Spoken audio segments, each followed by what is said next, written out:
Welcome to the LOOPER Podcast, a show where we make the rounds with interesting golf personalities. Here's your host, Peyton. Hello, everyone, and welcome to the LOOPER Podcast. Thank you so much for tuning in to the show today.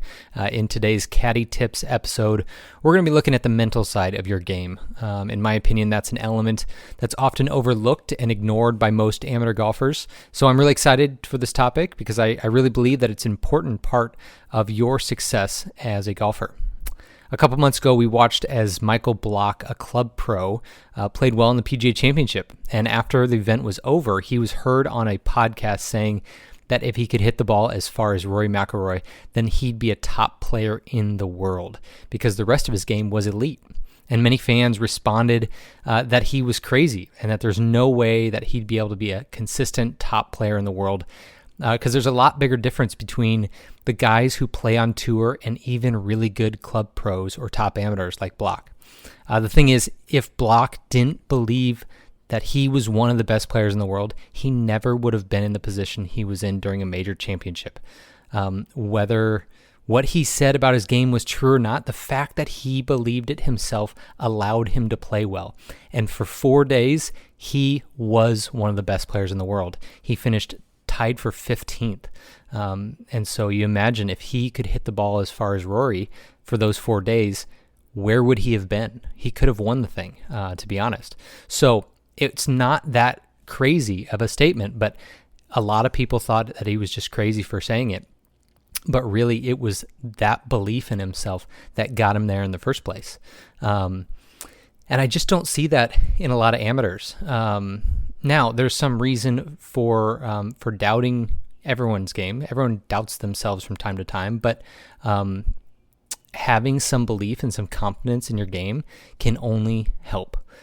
Now, there's a story of a man named James Nesmith, who was a prisoner of war during the Vietnam War, and he was a golfer before his military days and normally shot in the mid-90s. When he was then captured during the war, he was imprisoned in what they said, a coffin-like cage for years. And while he was in captivity, he would imagine playing his home golf course and what it would look like to shoot the perfect round of golf.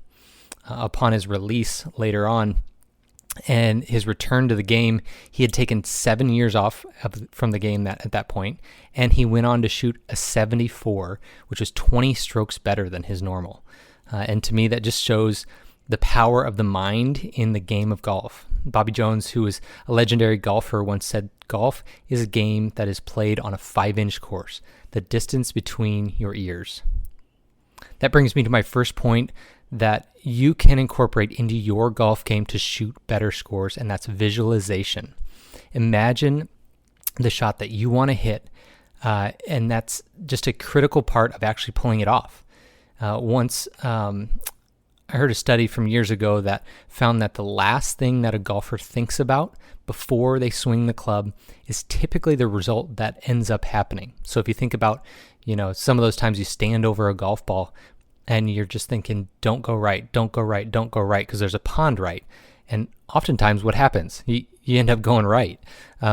So if you prepare for a shot and at the last minute think, don't do something, chances are you're probably going to do that thing because you've just incorporated some fear into your mind, and it becomes kind of a self-fulfilling prophecy. So I want you to start recognizing these thoughts that creep into your head and be intentional about changing them because they're not helping you. And instead, before you hit a shot, visualize the exact shot that you want to hit and let that image be the last thing you think about and the thing that you believe fully is going to happen. And so the next thing that I want to touch on is work on the ability to think and talk positively about your own game.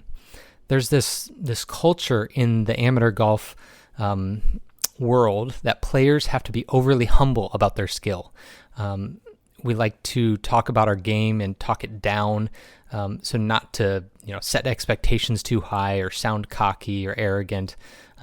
Maybe you meet someone new, just in your normal day, and they learn you play golf. Oftentimes they'll ask, well, are you any good? What's your response typically? I kind of doubt your response. Most people's response is, yeah, I am pretty good. So think about what is your response? In my experience, people don't say yes to that. I do it myself. I kind of say, well, I hit some good shots every so often, or I used to be good, or whatever it is. And that's just kind of like a little drop in the bucket of not believing in yourself.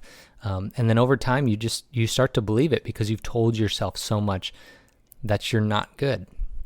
And I'm not saying you need to be unrealistic or arrogant about your game to other people, but it's important to realize that the things that you say, both out loud to others and in your head about your own game, actually affects your skill level.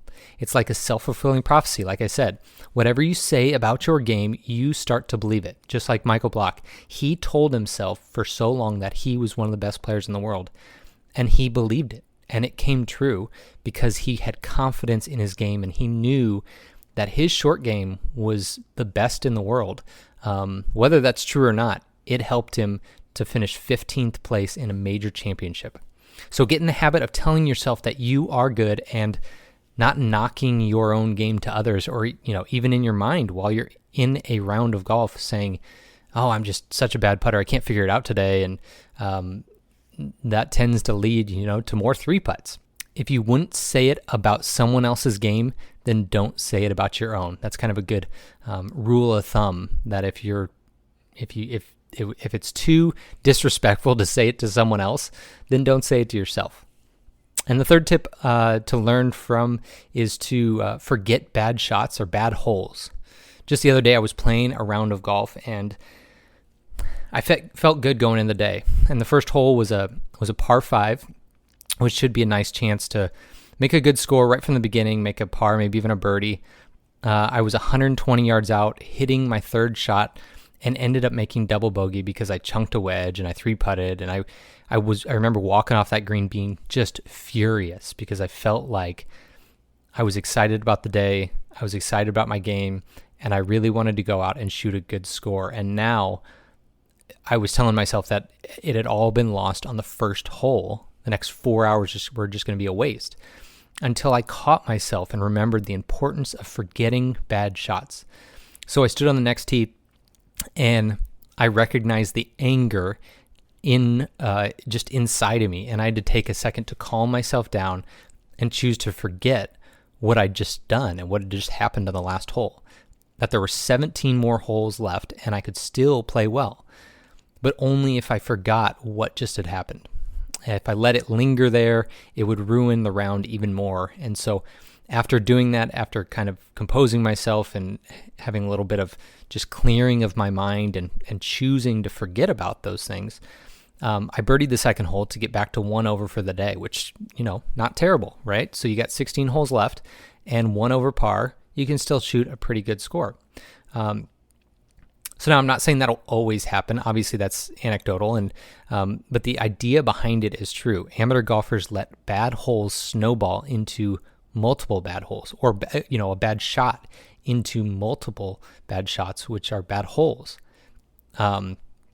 So would you rather have 1 bad hole or 5? Well, I think we'd all rather limit the damage. So don't allow your anger to fester inside of you and to affect the rest of your game. You must forget those bad shots that happened and get back to convincing yourself that you are a good golfer, that you can hit good golf shots. So finally, the next kind of tip for your mental game is to not think ahead. And I noticed myself doing this all the time, and I hear other golfers and how they talk. It happened the other day when I made that double on the first hole. I started to calculate in my head what I needed to do the rest of the way in order to shoot the score that I wanted on that day. And on that day, I wanted to shoot even par. So I started to think, I realized I needed to shoot 2 under on the next 17 holes to do what I wanted. And there was already 1 par 5 that was gone, so I had 1 less good opportunity to make a birdie. And all this math started flying around in my head, scenarios that could happen, how I could get there. And that just started to cloud my thoughts, my memory, my strategy, my approach to the game. And that puts so much pressure on yourself that's just unnecessary and unhelpful. and instead really taking one shot at a time. It sounds simple, but all you can control is the moment that you're in and the next shot in front of you. You can't do anything about 3 holes from now, so don't even entertain those thoughts in your head. Focus on one shot at a time. It's like creating short-term goals. Your short-term goal is to hit this next shot. Great. Short-term goals help to create momentum and experience some little wins along the way. There's a lot of research around this, that setting goals for yourself, short-term goals, it's like a snowball effect. It just helps to create some momentum when you start hitting goals that you want to hit and experiencing these little wins. But when you say, oh, I need to shoot 2 under for the next 17 holes, every little time that you maybe took a step back is just going to hurt you even more. So if you focus on the end result, like shooting a certain score, you're never going to get those little wins along the way. So everyone kind of has their number typically. I've noticed with a lot of students, I have it with myself, it's that score that they focus on breaking so much. And for most people, it's a nice round number like 100 or 90 or 80. Too many people have created this false barrier in their mind at that number, and they just can't seem to get over it. And to be honest, there's nothing different between a player who consistently shoots 81 and a player who consistently shoots 79. The skill level is essentially the same, but the 79 player hasn't created an imaginary and sort of arbitrary barrier of 80. And so when they're coming down the stretch and they're calculating in their brain what they need to do to break 80, that person doesn't have an issue with that, who breaks in 80 and shoots in the high 70s, they don't even think about that. They're thinking about other things. They're not worrying about the pressure of breaking a number for the first time, or maybe it rarely happens. When we have those numbers in our mind, we start to look ahead and calculate what it would take to shoot this score. And we put, like I said, unnecessary pressure on ourselves and make it even more difficult to accomplish. Would you rather put the pressure on yourself, or would you rather accomplish the goal you've wanted? So instead, focus on the shot in front of you and that shot only. Don't count your score until after the round. It never helps to count early or think ahead. The pros are different than the amateurs, right? So the pros might go out there and say like, hey, I think this number is going to win this tournament, so I have to play a little more aggressive on, certain holes and take different aiming points and everything. But that's just not the case with amateur golfers. Amateur golfers and most even very good pros just need to hit one good shot at a time. So a couple things that you can look at as you play in your round to kind of summarize a lot of this: to visualize the shot that you want to hit, have confidence in that. Some things to recognize in your game is when you feel angry or fear. I've heard a lot of people talk about this. Anger and fear just don't help your game overall. And so instead, letting yourself forget about the bad and be grateful or thankful for what you get to do helps to eliminate fear and anger from your mind. And just in general, we tend to remember the bad things that happen. I think it's something biologically wired into us that we remember bad things in order to avoid those things and protect ourselves. Like even outside the golf course, right? We remember bad things and forget the good things that happen. And that's a survival tactic. But in golf, you have to take a little more time to remember the good things that you've done, because you can hit good golf shots, and you've done it before, and so you can do it again. We just tend to forget those things, and we remember the time we chunked it in the water, or we sliced it out of bounds, or whatever it is. But work on letting those things go, not letting anger or fear take over, and then take the game slow and one shot at a time. So those are some simple tips that you can use to improve your mental game and to shoot lower scores.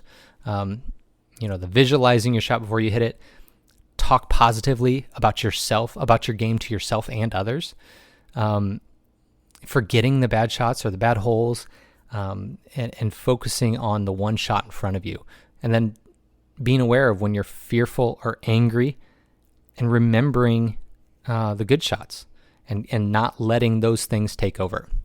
So thank you for listening to today's episode. There's a lot more that you can dig into about this topic of the mental game and being mentally tough, but I've found that when I approach the game in a mentally tough way, I tend to play better because I'm more resilient when bad things happen, because bad things happen in every round. But helping the good outweigh the bad is always better in the long run. So if you have any questions that you would like addressed in future episodes, please feel free to shoot me a message on Twitter or Instagram. You can just direct message me there at Eric Peyton Golf, or you can go to my website, ericpeytongolf.com. And I'm also giving online coaching lessons through the Skillest app. If you are someone who wants to really dig into to developing your game, I would really encourage you to check out the Skillest app and find me on there, and we can work together about really improving your swing and shooting some really low scores. So I will. This was a fun episode for me. I hope you enjoyed it, and we will talk to you next time. Thanks for joining us today. Don't forget to subscribe and rate the Looper wherever you get your podcasts. You can also follow the show on Twitter and Instagram at Looper Podcast. Talk to you next time.